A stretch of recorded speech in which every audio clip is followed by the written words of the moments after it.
Chapter 3. The Shadow in the Night. There was a person near the door to our room. No, it wasn't a person, it was a shadow. Paxton closed the door to his room quickly. Then he put a black bag on the table. "Is it in there?" I asked. Paxton didn't answer. Slowly, he opened the bag. In his hand was a black book. It was very old. Paxton opened it for us. "Can you see the names?" he said.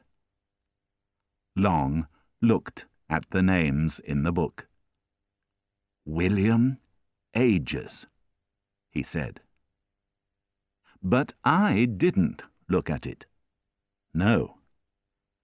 I looked at the crown in our new friend's hands. It was very old, but it was beautiful.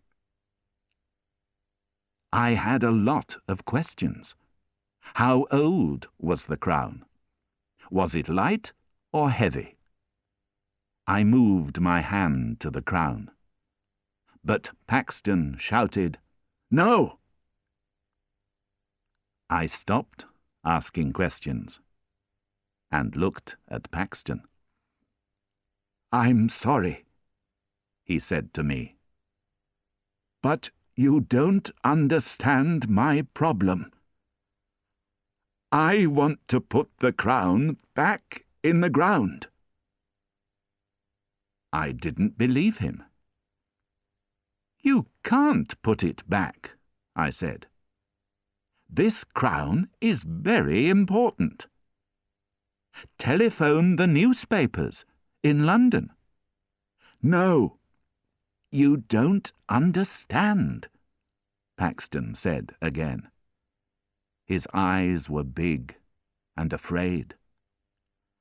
"Okay, let's go to our room," Long said. "We can talk about the problem there." Paxton put the crown back in the black bag. He went to the door, but then he stopped. "Wait. Go before me and look in your room," he said. "Please." "But why?" Long said. "We're the only visitors in this hotel." But then we remembered the crown in Paxton's black bag.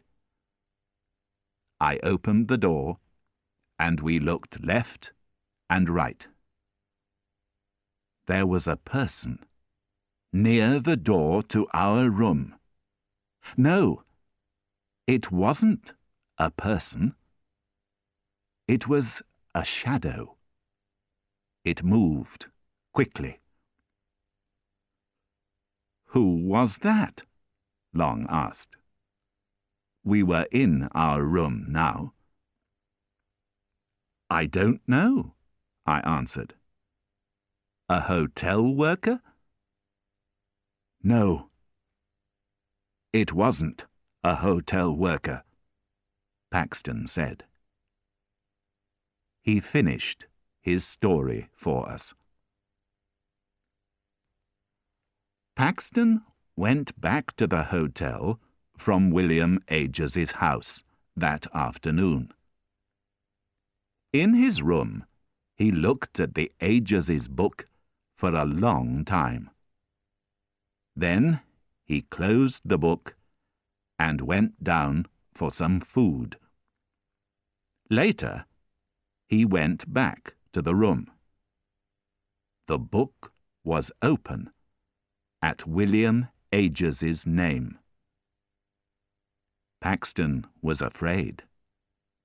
But that didn't stop him.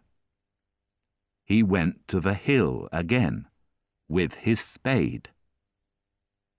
It was dark now, but he didn't stop working. Suddenly, there was a noise. Was it the wind?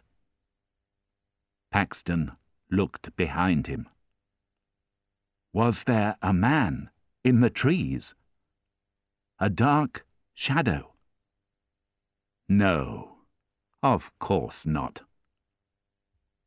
Paxton started to work again. The spade was heavy now, and it was a difficult job.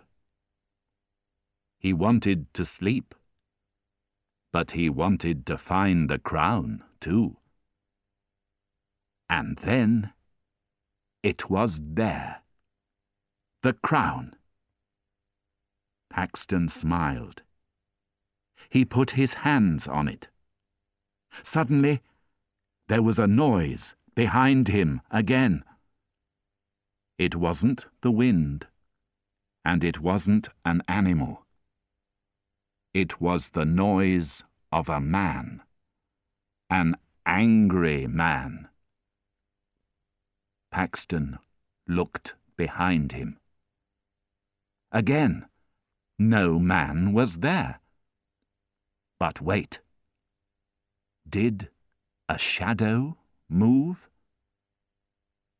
Paxton didn't know. But he was suddenly very afraid. He quickly put the crown in his bag and started to go back to the hotel. But now, the shadow was with him. It was always behind him. Paxton looked back, and the shadow always moved quickly away. But then it came back. Sometimes it was near him, and sometimes it was far away. Paxton was very afraid. Who, or what, was the shadow? And what did it want from him?